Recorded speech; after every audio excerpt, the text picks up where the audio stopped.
Welcome back to Paradise, Louisiana. And Gary, you know, we're in one of the toughest months of fishing anywhere besides Louisiana, February. And we got a chance to go into that Biloxi Marsh with Captain Mike Gallo and also Captain Chris Roberts.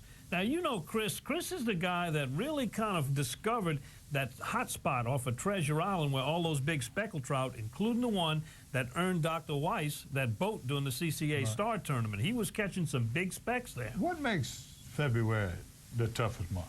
Well, number one, you got cold weather. Different front? You got cold water. You got fronts coming through, dirty in the water. It's extremely low tides, which causes dirty water problems and also some access problems. So some people will argue with that and say March is much worse, but because of the winds. But it depends. I've seen some Marches where you don't have that bad of winds, and others where it's a constant wind. But you can pretty well count on February being one of your tougher months to fish. But not when you go to the Biloxi Marsh.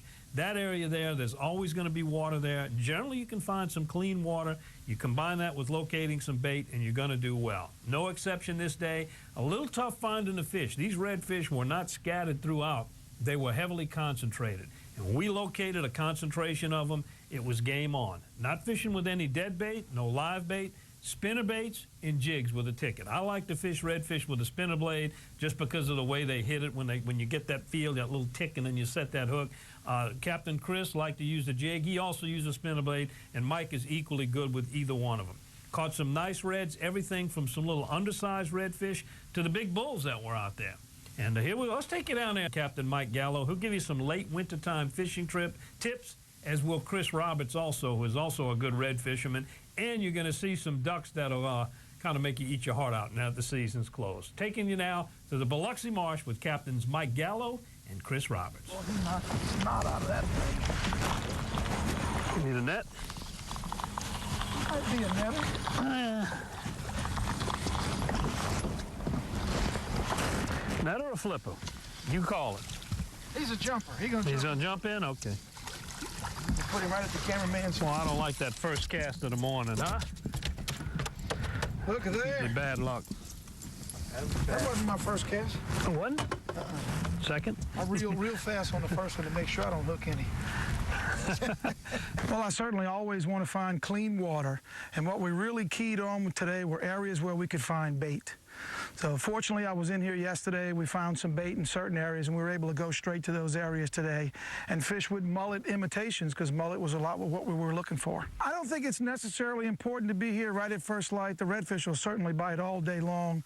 I was going to play the tide today. The tide was supposed to be low mid-morning and then start to rise. And you certainly have to be aware of low water conditions. You got to put it in front of you.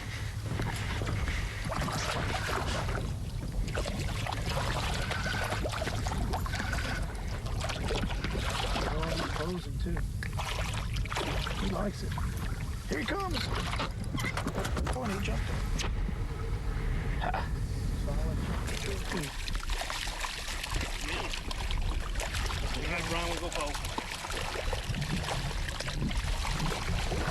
Oh, there he is. All right. You come out here to the Biloxi Marsh in late January like this, a lot of changes you'll see. One, a lot of ducks, and of course that always happens when the duck season closes. Dead marsh grass, different look to it, but one thing that remains constant, the redfish are here. I would use the H&H spinnerbait for two reasons. One, it works very well as a spinnerbait, but I could take it apart and use it as just a jig. So kind of cheating, I could use it two lures in one.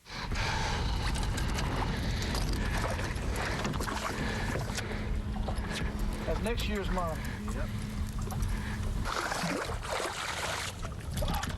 Right into the living room. One of these days I'm going to hit Brian right in the face. We caught mostly slot limit the last 2 days. We did spot a bull. We wasn't not able to hook him. So they're all in the area. I guess the closer you get to the perimeter of the marsh, you might have a chance of catching more bulls, and the interior would be more the slot size. I would expect this to last throughout February and into early March. As we start getting longer days and shorter nights and the water temperature coming up, we'll have more bait in the water, and everything sort of comes out of hibernation and really starts feeding for the spring.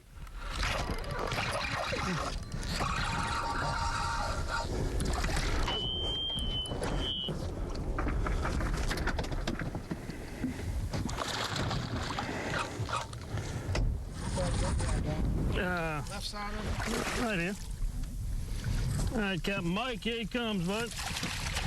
All right, there we go. Another one of those beautiful Biloxi Marsh redfish. Now, the weather forecast and conditions should remain the same for the next several days, so follow Captain Mike's tip, and this will be your reward.